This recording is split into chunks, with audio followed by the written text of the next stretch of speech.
Nem tanto ao mar, nem tanto à terra.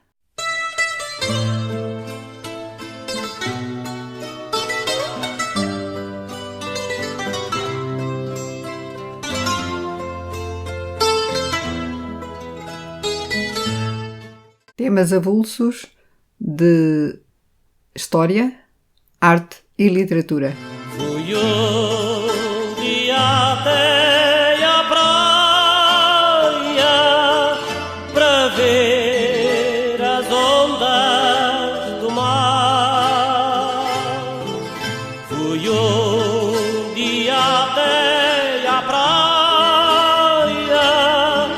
para ver as ondas do mar. No episódio anterior, deixámos António Correia Bahrein descrever-nos a sua peregrinação através das ruas e ruelas da cidade de Lisboa. Lisboa é essa malha urbana de Lisboa, melhor dizendo, ergonómica, acomodada à geografia do local, uma cidade que em tudo segue o modelo das cidades mediterrânicas, pré-clássicas e clássicas. Cidades todas elas viradas para os mares Jónico e Adriático, onde o Mediterrâneo muda de nome, mares que rodeiam a Grécia. Sem falar nas ilhas inúmeras desse mar Mediterrâneo, onde se perdeu ou se perdia, pelo menos em algumas delas, ao canto das sereias, Ulisses, quando regressava da Guerra de Troia. Temos ainda a mítica Creta, a ilha de Creta, a famosa ilha de Creta, a ilha do Minotauro, e não é por acaso que ela tem um labirinto, e nós poderíamos até assimilar, ou Lisboa terá assimilado na sua malha, como eu dizia, o mesmo formato labiríntico que desce desde o seu ponto mais alto, as colinas até à beirinha, à ribeira do Rio Tejo. Foi aqui então que Ulisses veio dar à Península Ibérica, como nós hoje a conhecemos, e que vem, ou seja, que era no tempo dos romanos, dos gregos, as Hespérides, o sítio onde situava, o lugar onde situava ao ocidente esse paraíso às portas de Hércules. A Társis bíblica, outro nome da Península Ibérica, a Espanha romana. Então aqui é que veio dar Ulisses a esta terra, a esta cidade que é Olisipo, remetendo-nos, portanto, ao episódio anterior, derivado do nome do próprio Ulisses, que, segundo o mito, ou segundo a lenda, conforme quisermos, como foi explicado, está na origem do próprio étimo que é Lisboa.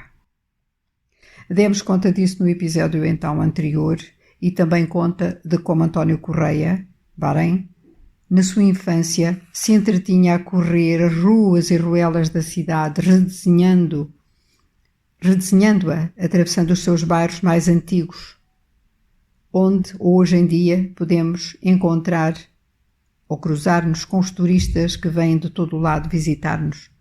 Os bairros de Alfama e da Moraria, as colinas de São Vicente, Santa Ingrácia e as mais que António recorda na sua memória. Antes de nos contar lá mais para diante aquilo que vai ser a sua plena odisseia. Convido então os nossos seguidores, os meus seguidores, a caminharem com ele mais uma vez, mais um pouquinho, para completar esse périplo que me parece interessante dar a conhecer. Ele caminhava enquanto preparava o espírito, e nós também.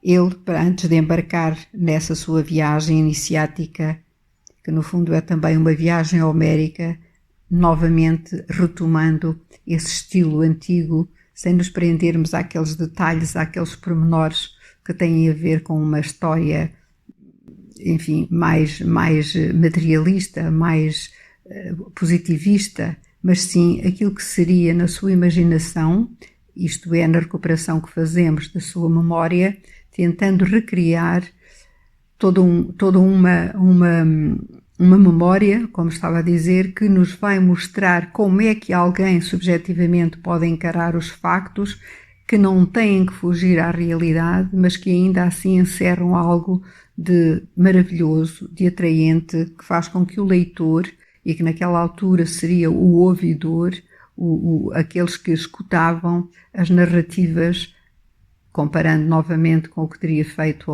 Homero, o mítico também Homero, narrando as suas histórias que tinha ouvido, certamente, nos seus tempos, enfim, nos tempos em que teria vivido.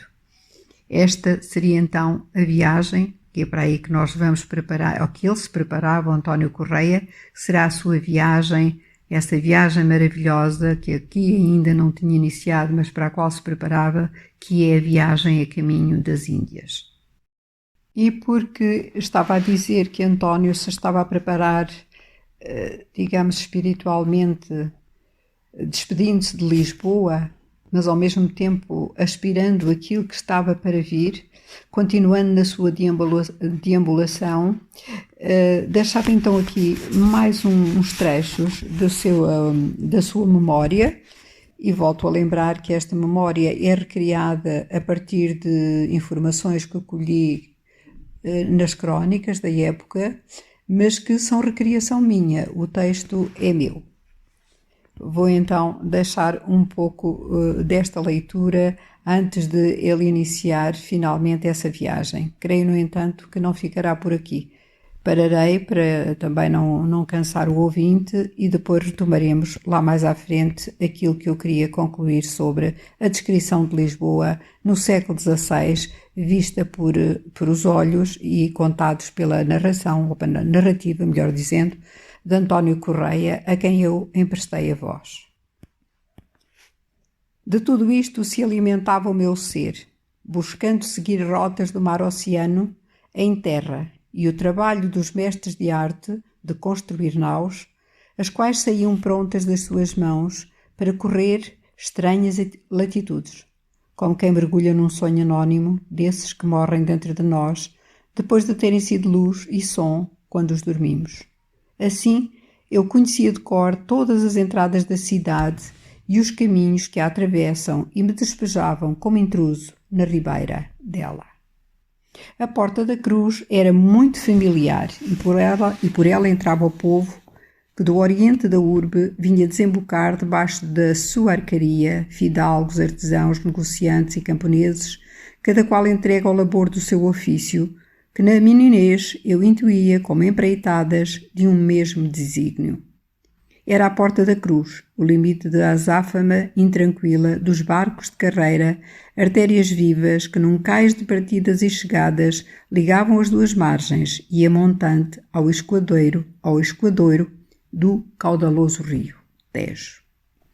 Contava-os eu às dezenas os barcos atracados no cais do Tojo, no do Carvão, no de Santarém, provindos, sabia-se, de todos os portos que bordejam este Poseidon que é o rio Tejo, galardão dos deuses cujas margens nutrem cavalos mais velozes do que o vento, como rezam as lendas. Ensimismado dava por mim ao pé da porta do chafariz dos cavalos, a observar a enchente que tapava a vista do encantatório fontanário todo repuxo, jorrando a limpidez da sua água, que despejava das bocas friadas no tanque, indo fartar toda a casta de vasilhame da serventia de casa que ali a vinha buscar. Fronteiro à capelinha de Alfama disputa a elegância ao chafariz dos cavalos, o chafariz del Rei, que dá as costas e oferece, na fortuna das suas 7 bicas, a água que brota do lavor da cantaria, aberta no terreiro a par do rio Tejo.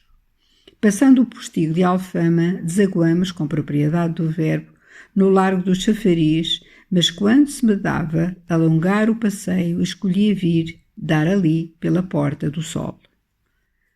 Habituei-me e sou incapaz de recordar os 2 chafarizes, e ali logo perto as águas das alcaçarias, sem me acudir à ideia umas trovas que as celebram, porque vejo nelas a graça do feitiço que nos cativa. O mais antigo dos 2 chafarizes há de ser o dos cavalos, chamado chafariz de dentro, cujas águas gostosas surtem fama ainda agora na aguada das naus, e todos os marinheiros sabem que a corrupção dela e que a corrupção nunca entra nela, por mais que ande no mar. Dou por mim a discorrer sobre fontes, e quer-me parecer que se tivera de eleger um sortilégio de Lisboa, este havia de ser o das suas águas. Olhos d'água, sem conto, a brotar das suas entranhas, milagre purificador, criador de vida, caudaloso bem, que desafia o mirífico Tejo à entrada da urbe, para acolher o peregrino que nos procura. O horizonte onde se põe o sol, aqui, já não é um ponto cardeal.